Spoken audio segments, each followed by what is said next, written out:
Kali ini kita akan membahas brand Chi-Fi yang tidak bisa dipandang sebelah mata, yaitu ada di hadapan kita. Sorry Audio Rosemary. Biar gak penasaran, bumper dulu.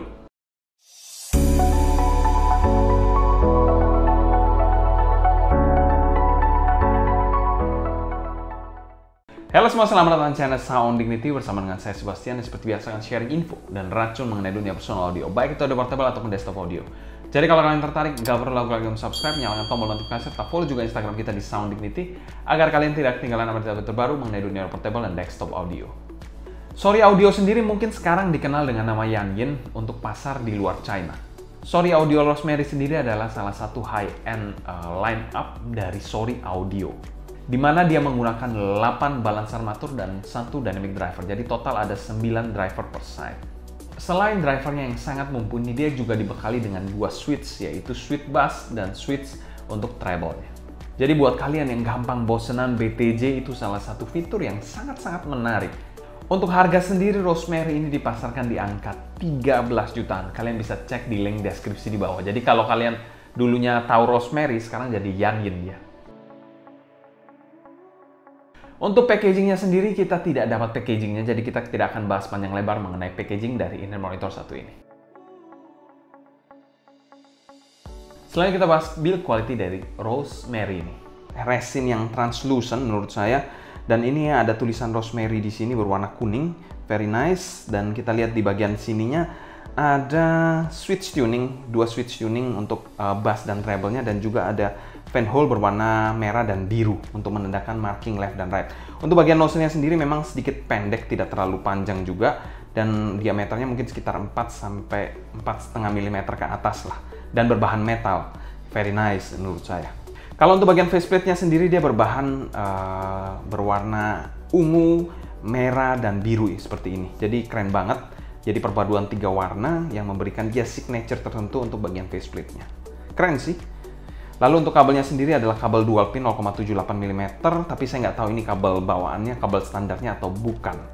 Jadi saya tidak bisa memastikan lah. Tapi kalau kita bahas kabelnya yang di sini, ini adalah kabel SPC mungkin, dan sudah ada air hook yang preform, dan kabelnya ini twisted seperti ini.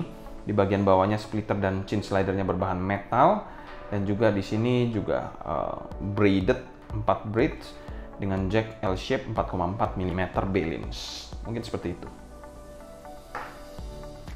Untuk build quality kami berikan skor B, terutama untuk housingnya, karena untuk kabelnya saya tidak bisa menjamin ini kabel bawaannya secara pasti sih. Rasanya ini kabel aftermarket.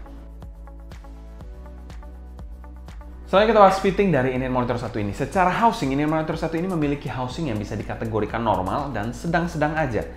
Cukup surprising untuk 9 driver, terutama ada 1 dynamic drivernya, dia memiliki housing yang cukup sedang-sedang aja. Dan pemakaiannya adalah over-ear, regular to deep fit seperti ini.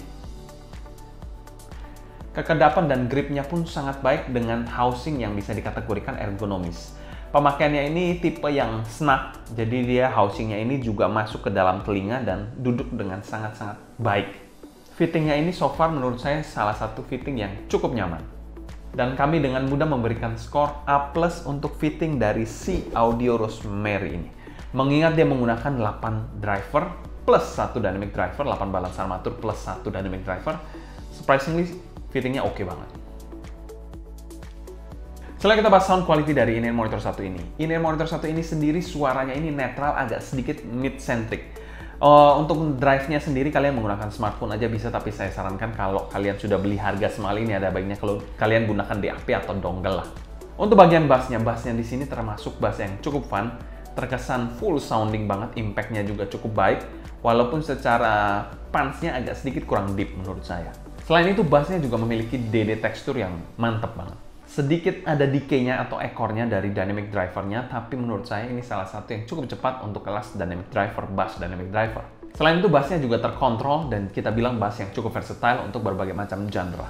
Untuk mid-nya sendiri, mid-nya ini terkesan warmer body, di mana male vokalnya ini terkesan full sounding, tebal, dan clean banget. Serta artikulasinya yang sangat jelas dan tidak terkesan kaku sama sekali. Untuk female vokalnya ini terkesan sweet dan clean banget. Tapi kalian perlu perhatikan dia ada sedikit nyerempet shouty-nya. Pada volume tinggi dia ada sedikit nyerempet shouty-nya. Jadi itu sedikit perlu kalian perhatikan atau take notes lah. Selain itu, presentasi dari instrumennya bisa dikategorikan lengkap dan juga lively banget. Untuk treble-nya ini salah satu juga yang menarik. Selain mid bass-nya yang versatile, mid-nya yang sangat menarik, tebal dan sweet, treble-nya ini juga lain cerita, dimana dia treble-nya ini menurut saya juga sangat pas. Dia memberikan string yang dapet banget, tapi sangat-sangat terkontrol juga. Selain itu, detailnya juga sangat baik, walaupun kita bilang airiness-nya ya mungkin masih dalam kategori biasa aja sih. Dan secara umum tonalitas dari Yan Yin ataupun Sorry Audio Rosemary ini kami berikan skor A+. Selanjutnya kita bahas teknikalitas dari ini monitor satu ini. Presentasi dari ini monitor satu ini bisa dikategorikan meaty dan lively banget. Jadi kalau kita bisa analogikan, mungkin ambience-nya itu kayak kita dengar orang live music di hadapan kita, di cafe tapi, bukan di grand hall gitu, enggak, di cafe. Jadi memang sangat-sangat intimate banget suaranya. Untuk timbernya saya rasa tidak ada masalah sama sekali, tuningnya oke banget. Dan secara timbre dari drivernya juga sangat-sangat realistik, neutral banget untuk balance armaturum ataupun dynamic drivernya. Untuk sound stage-nya juga wow banget, dia terkesan lebar, ada kesan depth-nya dan juga height-nya pas banget. Untuk detailnya juga mikro-mikro detailnya ini keluar semua dan clarity-nya juga sangat-sangat baik banget. Separasi imaging dan positioning, separasinya ini sangat baik, imaging-nya ada kesan layer-nya yang terasa dan juga positioning-nya cukup pinpoint. Dan kami berikan skor untuk teknikalitasnya adalah A+. Salah satu ini monitor yang tonal dan teknikalitasnya menurut saya sangat baik. Selanjutnya kita bahas pro dan cons dari ini monitor satu ini. Cons-nya ini sudah discontinue, Sorry Audio Rosemary ini sudah discontinue, tapi memang penggantinya adalah Yan Yin Rosemary. Tapi saya nggak tahu apakah ada perbedaan suara dengan yang generasi Sorry Audio ini.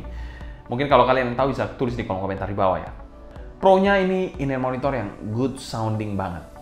Yang kedua, dia juga memiliki switch tuning untuk kalian mendapatkan suasana yang berbeda saat mendengarkan in-ear monitor. Tapi kita mau disclaimer ya, kita mencoba in-ear monitor ini dengan all switch off ya. Jadi all switch off untuk kita tes in-ear monitor ini tadi di sound quality-nya. Mungkin saya lupa, jadi saya baru sampaikan sekarang. Untuk value for money-nya, in-ear monitor satu ini kami berikan skor A dan masuk pada kategori good value. Salah satu in-ear monitor yang kita bilang harganya under 15 jutaan, tapi kelasnya ini sudah nyerempet top of the line. Kesimpulan, saya cukup wow sih dengan ini monitor satu ini. Walaupun saya baru pertama kali mencobanya, dan saya agak ragu awalnya, apakah suaranya bakal bagus banget, atau bagaimana, ternyata ini oke banget sih menurut saya, dan recommended menurut saya. Kalau kalian ada pertanyaan seputar Rosemary ini, kalian bisa tulis pertanyaan kalian di kolom komentar di bawah. Mungkin sekian dulu untuk video kali ini. Saya Sebastian dari Sound, ingin pamit undur diri. Sampai jumpa di video berikutnya. Happy listening, stay healthy, and ciao.